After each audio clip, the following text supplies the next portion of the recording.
하나님은 사건 속에서 우리에게 말씀을 하십니다. 친구가 친구에게 대화를 하듯 하나님은 그 사건 속에서 우리에게 찾아와 말씀을 하십니다.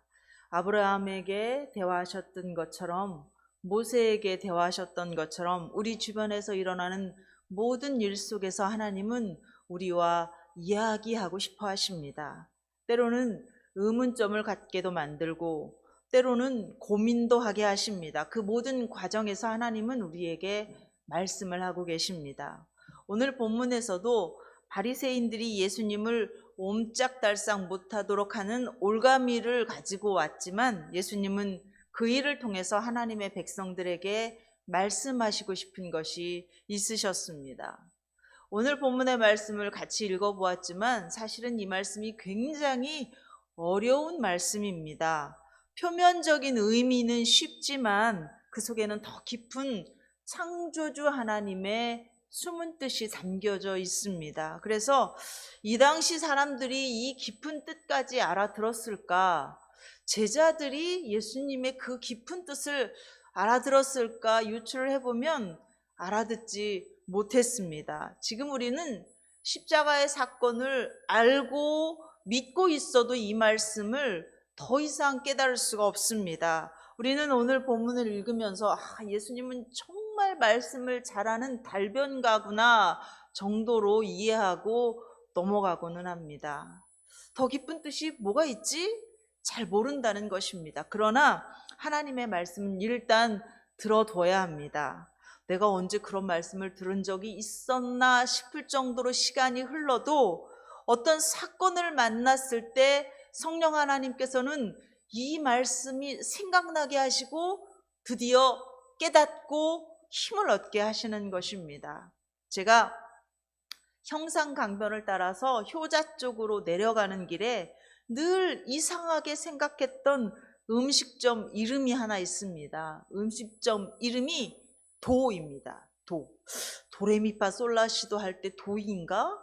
소라고 했으면 소고기인가 보다라고 이해를 했을 텐데 도라고만 쓰여 있어서 저것이 한자인가 영어인가 알지 못하고 궁금증을 마음에 품고 지나갔습니다. 그런데 어느 날 포항 사투리에 대해서 배우는 시간이 있었습니다.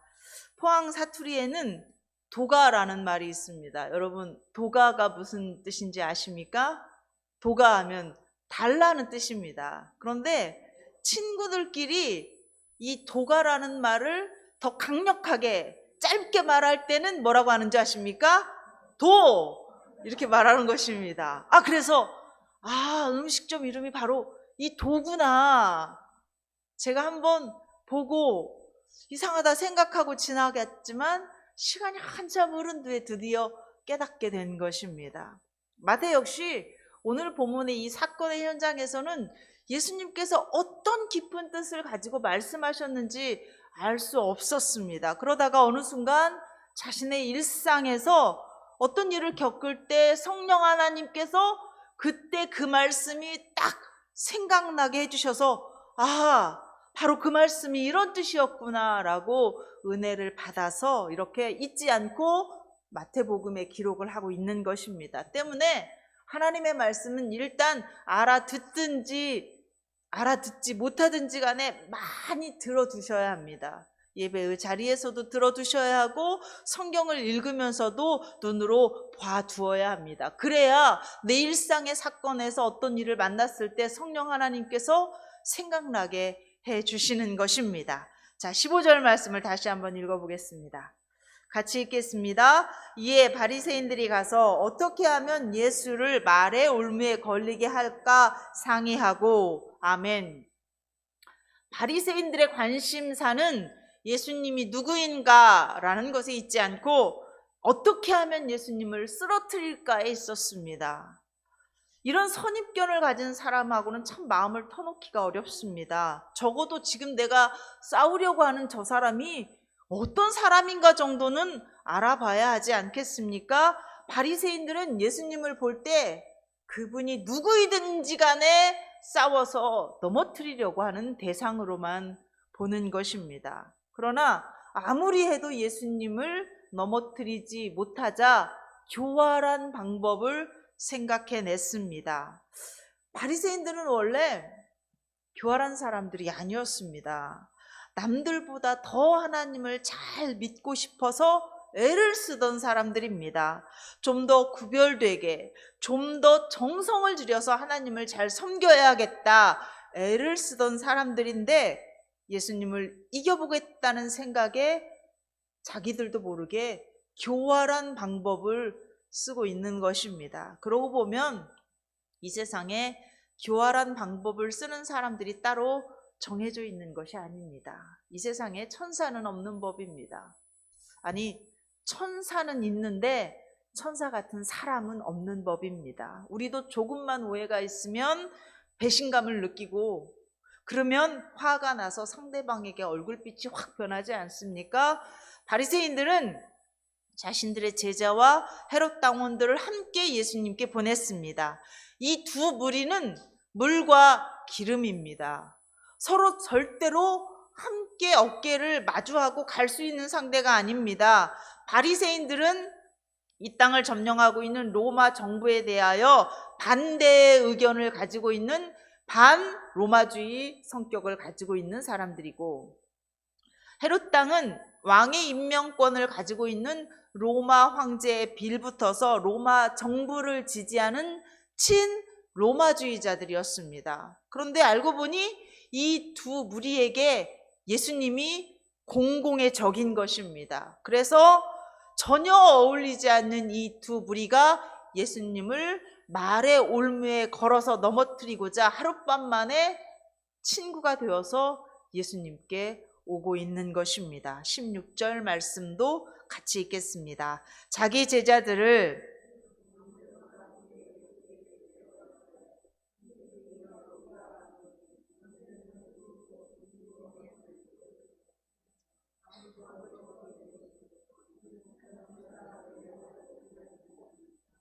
아멘.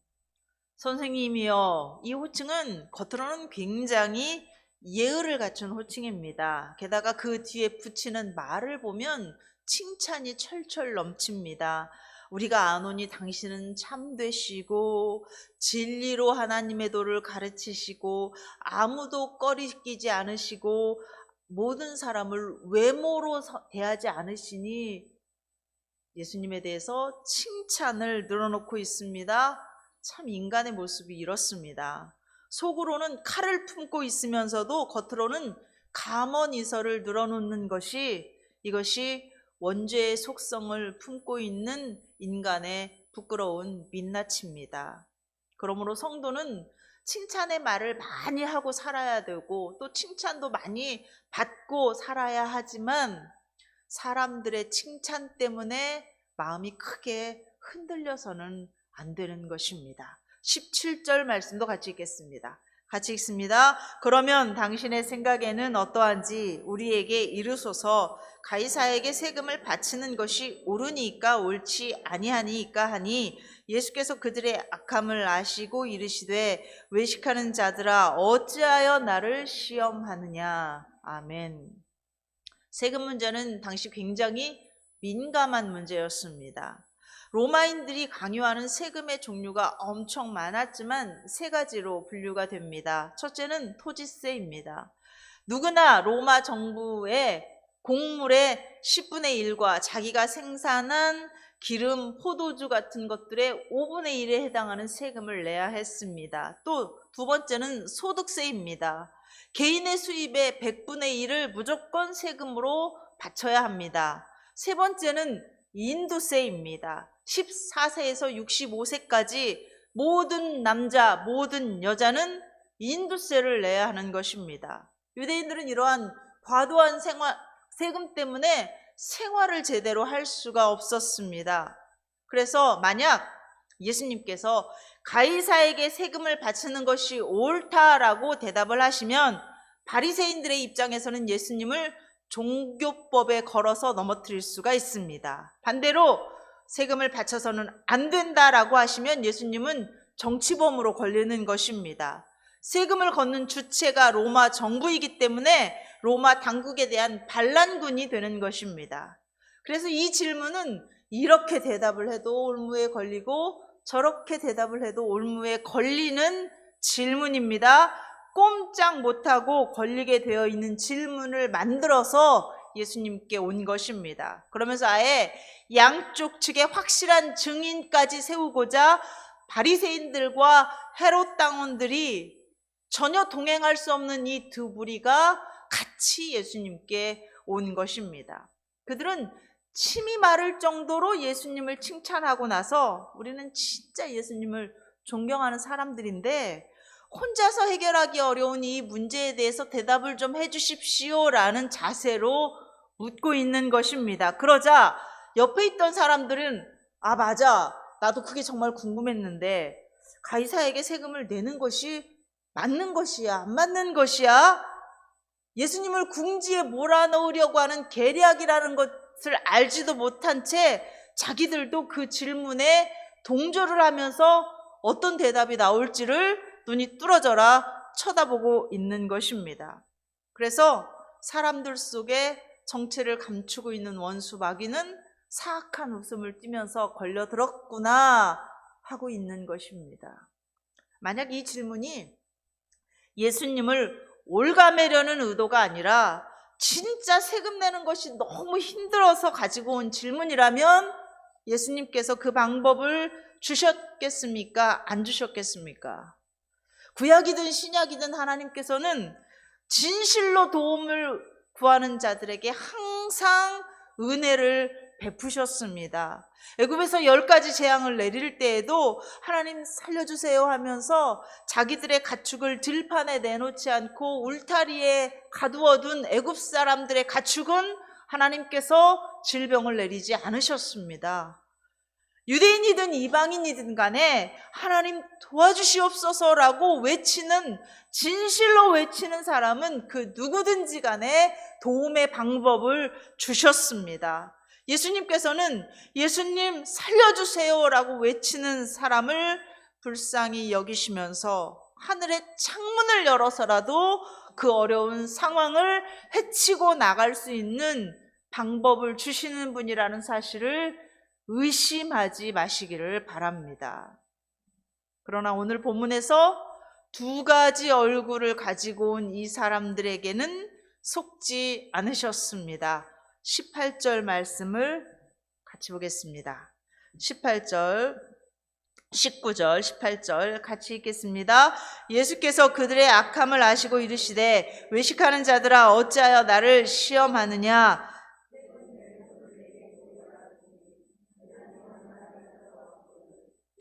아멘.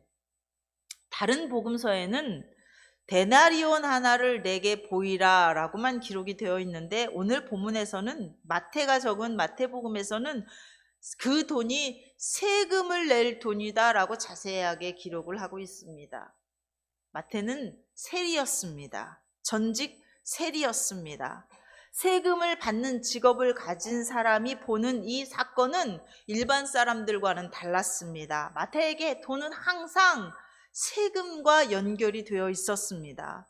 내 손에 있다고 해서 이게 내 것이 아니라 이것을 받아가는 사람이 진짜 주인이라는 것을 직업적으로 마태는 알고 있었습니다. 그래서 마태는 이 글을 지금 기록하면서 실질적인 주인이 누구냐, 진짜 주인이라는 개념으로 이 말씀을 이끌어가는 것을 우리는 전체적으로 파악할 수가 있는 것입니다. 20절, 21절 말씀도 한번 보겠습니다. 20절, 21절 같이 읽습니다. 예수께서 말씀하시되 이 형상과 이 글이 누구의 것이냐? 이르되 가이사의 것이니이다. 이에 이르시되 그런즉 가이사의 것은 가이사에게, 하나님의 것은 하나님께 바치라 하시니. 아멘. 당시 1데나리온이라고 하는 화폐 속에는 로마 황제 가이사의 형상이 새겨져 있었습니다. 그리고 그 아래에는 신의 아들이라는 글자도 같이 새겨져 있었습니다. 신의 아들이라는 말은 신이다라는 말입니다. 당시 로마 황제는 그야말로 신이었습니다. 그리고 그 뒷면에는 황제를 낳은 어머니의 모습이 의자에 앉은 채로 새겨져 있었고 그 밑에는 대제사장 신의 대리인이 평화를 내리노라라는 글이 주변에 새겨져 있었던 것입니다. 결론적으로 이 1데나리온 속에는 이 세상의 진정한 평화를 내려주는 가이사라고 하는 신과 그를 낳은 황제의 어머니가 평화를 내려주는 신이다라고 적혀 있는 뜻이 되는 것입니다. 이 데나리온을 보시고 예수께서 이 형상과 이 글은 누구의 것이냐라고 물어보십니다. 사람들은 일심동체로 전혀 의심 없이 자동적으로 가이사의 것입니다 라고 대답을 합니다. 그러자 예수님께서 가이사의 것은 가이사에게, 하나님의 것은 하나님께 바치라 말씀하십니다.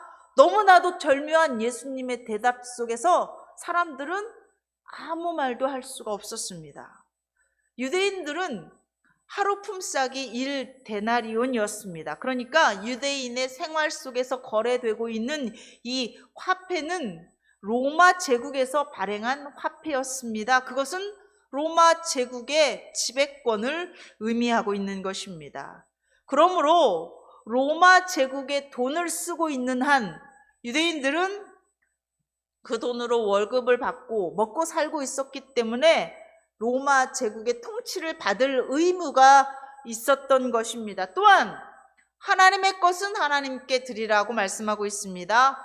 국가가 존재하기 이전부터 하나님께서 우리에게 생명을 주셨고 햇빛을 주시고 물을 주시고 공기를 주셔서 우리가 지금 이렇게 살아가고 있는 것입니다. 그 자리에 있는 어느 누구도 로마 정부의 정책을 따르고 있다고 해서 하나님 앞에 감사할 것이 없다고 말할 수 있는 사람은 없었습니다. 그래서 사람들은 허가 찔린 듯이 아무 말 못하고 있었던 것입니다. 여기까지는 예수님을 믿는 사람이나 예수님을 믿지 않는 사람이나 일반적으로 이해할 수 있는 상황입니다.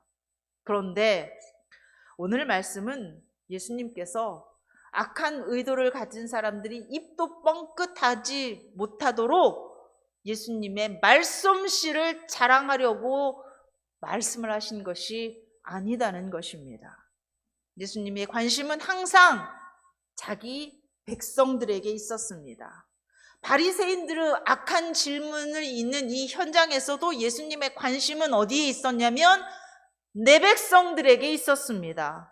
마태는 20절, 21절에서 우리에게 말씀을 주시는 예수님의 진짜 의도가 무엇인가를 말하고 싶었던 것입니다. 다시 보겠습니다. 20절, 21절 말씀을 다시 한번 읽어보겠습니다. 예수께서 말씀하시되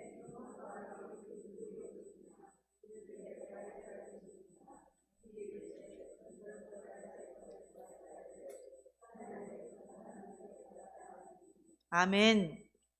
예수님께서는 데나리온 하나를 가지고 이 형상과 이 글은 누구의 것이냐 물으셨습니다. 사람들은 당연히 데나리온을 바라봅니다.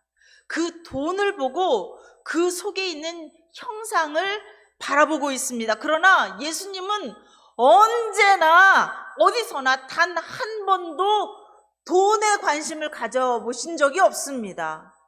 그도 그럴 것이 예수님이 누구십니까? 천지 만물을 창조하신 분이고 온 세상 만물이 다 예수님의 것인데 예수님이 돈에 관심을 갖는다는 것 자체가 사실은 이상한 것이지 않습니까? 예수님께서는 돈에 관심을 가지시는 것이 아니라 사람의 관심을 가지십니다. 우리는 돈이 필요하기 때문에 항상 돈에 관심을 가지고 있는 것이지만 예수님은 우리에게 관심이 있으십니다. 데나리온 속에는 누가 새겨져 있습니까? 가이사가 새겨져 있습니다. 가이사는 신입니까? 사람입니까?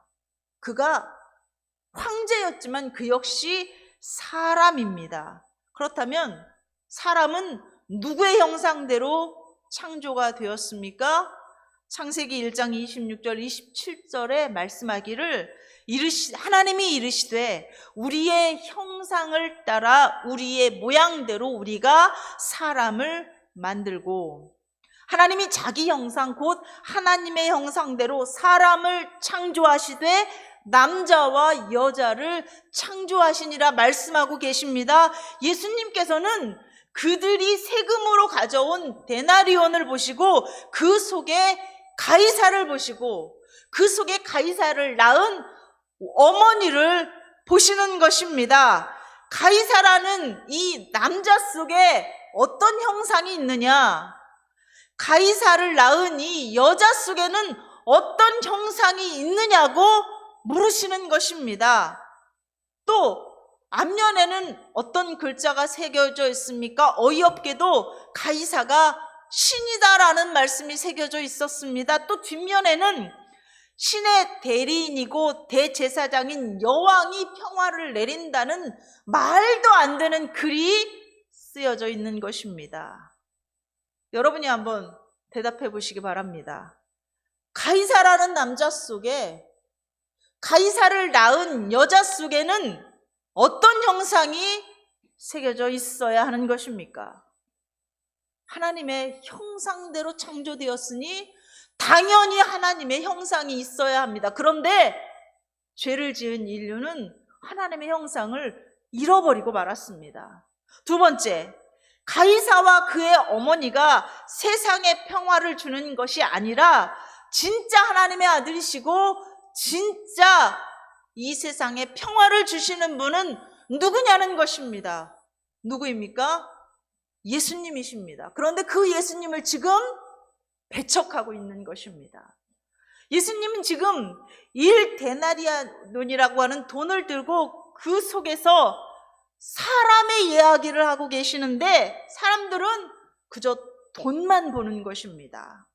사람에게는 관심이 없고 단지 그 돈이 그 돈 속에 있는 그려진 그 사람이 그 돈의 주인인지 아니면 내가 그 돈의 주인인지에 관심이 있는 것입니다. 그러니까 관심사가 완전히 다르니까 예수님께서 하시는 말씀이 무슨 말씀인지를 전혀 이해하지 못하는 것입니다. 솔직히 툭 터놓고 말해서 예수님께서 여러분의 돈에 관심이 있기를 바라십니까? 아니면 여러분 자체에 관심이 있기를 바라십니까? 그래, 오늘 너는 감사헌금을 이만큼 했구나. 내가 만족한다. 예수님이 여러분에게 이렇게 말씀하시기를 원하십니까? 아니면 오늘 너는 몸이 많이 아프구나. 내가 소원이 더디 이루어져서 마음이 많이 지쳤구나. 이렇게 여러분 자체에 관심이 있으시기를 바라십니까? 왜 우리는 예수님이 돈보다는 우리 자신에게 우리 자신의 행복, 우리 자신의 마음, 우리 자신의 인생에 대하여 관심이 있기를 바라시면서 정작 우리들은 예수님의 말씀을 들을 때마다 다른 것은 다 놓치고 오직 돈에만 관심이 집중이 되어 있느냐는 것입니다. 여러분이 기도할 때 어떤 기도 제목을 가지고 계십니까? 하나님, 이 일을 하면 돈을 벌 수 있겠습니까? 돈을 못 벌겠습니까? 이렇게 하면 나에게 많은 것이 생기겠습니까? 안 생기겠습니까? 하나님께 기도하고 묻는 기준이 돈이 되어서는 안 됩니다. 그런 기도 제목은 하나님께서는 긴급하게 대답할 필요를 못 느끼시는 것입니다. 왜요? 다시 말씀드리겠습니다. 학기에서 2장 8절에 보면 은도 내 것이요 금도 내 것이라 만군의 여호와의 말씀이니라. 세계가 다 내게 속하였은즉 너희가 내 말을 잘 듣고 내 언약을 지키면 너희는 모든 민족 중에서 내 소유가 되리라. 출애굽기 19장 5절에 말씀하고 계십니다. 하나님의 관심은 우리들의 존재 자체, 우리들의 인생, 우리에게 관심이 있으십니다. 그래서 우리가 기도를 할 때 하나님, 돈이 있는데 돈이 없는데 저 일을 할까요 말까요? 이 일을 하면 돈이 될까요? 성공을 할까요 못할까요? 이렇게 기도하면 하나님은 너무나 답답하신 것입니다. 너는 아직도 내가 돈에 관심이 있는 하나님인 줄 아느냐? 천지가 다 내 것이라고 그렇게 일러주었는데도 너는 아직도 나를 그렇게 모르느냐? 그렇게 말씀하시지 않겠습니까? 나는 너에게 관심이 있다. 너의 행복에, 너의 인생에, 너의 기쁨이라면, 너의 행복이라면 내가 온 세상을 다 주어도 아깝지가 않다. 왜? 이미 아들 예수 그리스도를 너를 위해서 주었는데 내가 너를 위해서 아까워할 것이 무엇이 있겠느냐? 이렇게 말씀을 하시는 것입니다. 사랑하는 여러분, 그래서 우리는 앞으로 기도할 때 하나님께서 중요하게 생각하시는 것처럼 우리도 사람을 중요하게 생각해야 합니다. 하나님, 그 사람을 위해서 이 일을 할까요, 말까요?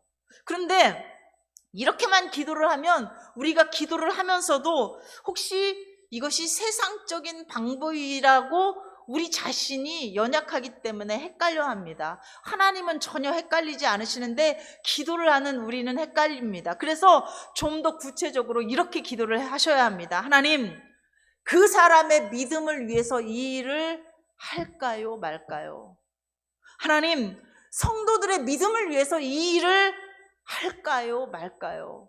하나님, 우리 가족을 위해서 이 일을 할까요, 말까요? 그리고 가장 중요한 사람, 나 자신의 믿음을 위해서, 하나님, 저의 믿음을 위해서 이것을 해야 합니까, 말아야 합니까?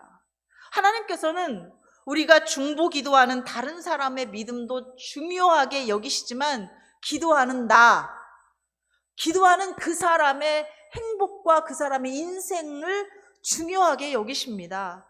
하나님께서는 너는 믿음이 좋으니까, 너는 먼저 믿었으니까 너는 좀 네 행복을 양보하고 내 기쁨은 그냥 두 번째로 하고 다른 사람을 위해서 무조건 희생하고 봉사해라, 절대 이렇게 말씀하지 않으십니다. 내가 기도하는 그 일이 하나님께서는 기도하는 그 사람에게도 너무나도 중요한 일이지만 기도하는 나에게도 너무나도 중요한 일이 되기를 원하시는 것입니다. 그래서 그 일을 통해서 그 사람만 행복해지는 것이 아니라 기도하는 내가 먼저 행복하고 내가 먼저 감사하고 내 믿음이 먼저 성장하기를 하나님은 원하시는 것입니다. 이 깊은 뜻을 이 말씀 속에, 오늘 본문 말씀 속에 하나님께서 하고 계시는 것입니다. 부디 오늘 설교 말씀의 제목을 잊어버리지 마시기를 바랍니다. 여러분이 짧게 기도하든 길게 기도하든 어디서 기도를 하든지 간에 하나님, 나의 믿음을 위해서 이 일을 해야 합니까, 말아야 합니까? 그렇게 기도하면서 일상의 삶에서 하나님께서 여러분에게 정말 주시고 싶은 그 응답을 꼭 받아 누리는 저와 여러분 될 수 있기를 주의 이름으로 축원합니다. 기도하겠습니다. 하나님, 눈이 가려있고 귀가 닫혀있는 우리에게 성령의 깨달음을 주셔서 감사합니다. 하나님께서 이미 주신 권세와 특권을 어떻게 써야 할 줄 모르고 세상살이에 눈이 어두워져 있는 우리를 불쌍히 여겨 주시옵소서. 아프고 어렵고 힘들 때 하나님께서는 우리를 버리지 않으셨다는 사실을 기억하게 하여 주시옵소서. 하늘과 땅에 있는 그 모든 것을 움직이셔서라도 마침내 우리 한 사람을 믿음으로 바로 서게 하시는 하나님의 그 놀라운 사랑을 체험하게 하여 주시옵소서. 예수님의 이름으로 기도하옵나이다. 아멘.